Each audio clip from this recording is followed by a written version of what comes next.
Good morning mga ka-reels. Ngayon po ay nagluluto si Ate Jenny ng bola-bola with patola miswa. Ngayon ay nagpakulo siya ng bola-bola. Ginisa yung bola-bola tapos lalagyan ng miswa. Ay ng patola.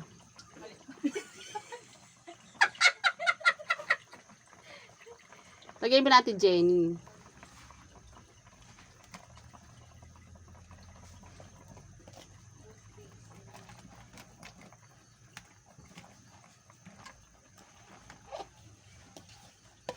Tapos haluin.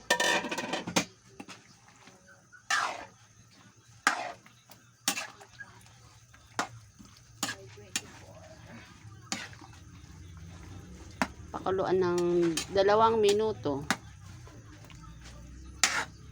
Natimplahan na po yung sabaw kaya lalagay na lang yung patola at miswa.